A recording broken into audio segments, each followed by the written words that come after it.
ஏன்னா நான் அடுத்த வருஷம் இருப்பேனான்னு எனக்கு தெரியாது.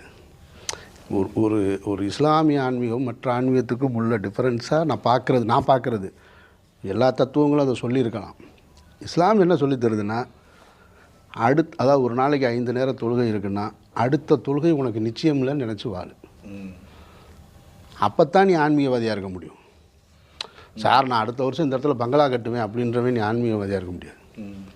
நான் ஒரு நாள் இந்த அதிகாரத்தில் உட்காருவேன்ற கனவோடு இருக்கிறவன் ஆன்மீகவாதி. அது உன்னுடைய இலக்காக இருக்கலாம். ஆனால் உன்னுடைய உள்ள சிந்தனை என்னவாக இருக்கணும்னா, அடுத்த தொழுகை உனக்கு நிச்சயம் இல்லை. அப்படி வாழ்ந்தினா தான் நீ நேர்மையாகவும் அறத்தோடையும் வாழ முடியும். இஸ்லாம் மரணத்தை இயல்பாக ஏற்றுக்கணுன்றதை சொல்லுது. அதனால தான் அழுகக்கூடாது.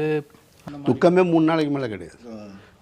மாரில் அடிச்சுக்கிட்டோ, நெத்தியில் அடிச்சுக்கிட்டோ, முகத்தில் அடிச்சுக்கிட்டோ, கதறியோ ஒப்பாரி வச்சோ, ஐயோ இவருக்கு பதிலாக என்ன எடுத்துருக்கலாமே, இந்த மாதிரியான பேச்சுக்கிறெல்லாம் அது விரும்பலை. அது இப்போ இந்த நோன்பு காலத்தில் உடல் ரீதியாக இருக்கிறத விட மன ரீதியாகவும் ஒரு அமைதி, அதுதான் ரொம்ப முக்கியம்.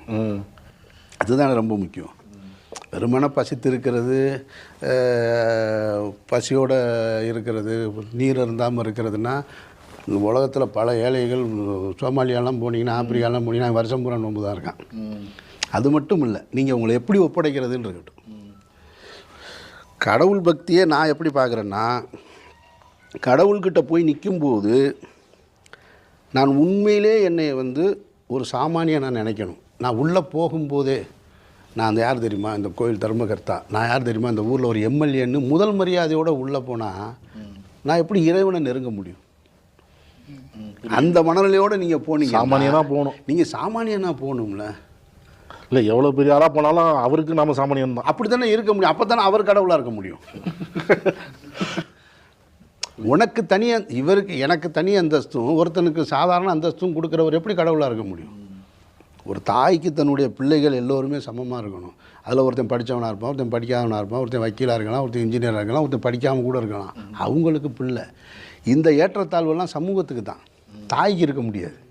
அதுபோல் கடவுளுக்கு எப்படி ஏற்றத்தாழ்வு இருக்க முடியும்? நான் பல முறை சொல்கிறது தான், சமத்துவத்தை யார் எனக்கு கற்றுத்தருதாங்களோ, அன்பை யார் எனக்கு போதிக்கிறாங்களோ, நல்ல விஷயங்களை நான் எப்படி எடுத்துக்கிறேன்னா, உன்னுடைய அண்டை வீட்டுக்காரன் பசியோடு இருக்கும்போது நீ சாப்பிடாத. அண்டை வீட்டுக்காரன் தான் சொல்லுது. அண்டை வீட்டுக்காரன் முஸ்லீம்னு சொல்லலை, யாராக தான் அண்டை வீட்டுக்காரன். அதுதானே ரொம்ப முக்கியம். எனக்கு உங்கள்கிட்ட நீதி கேட்டு வர்றாங்க 2 பேர். ஒருவர் இஸ்லாமியராக இருக்கலாம், இன்னொருத்தர் இஸ்லாமியர் அல்லாதவராக இருக்கலாம். ஆனால் நீதி யார் பக்கம் இருக்கோ, இஸ்லாமியர் அல்லாதவர் பக்கம் இருந்தால் அவர் பக்கம் நில்லு அப்படிங்க. அப்போ அதைத்தானே நான் எடுத்துக்க முடியும். அதனால தான் நான் என்னை அதோடு சேர்த்துக்கிறேன். ஸோ என்னை அழகாக வழிநடத்துறதுக்கு ஒரு கைடு கிடச்சிருக்கும் போது அதை பிடிச்சிட்டு போகிறதுல எனக்கு என்ன சிரமம்?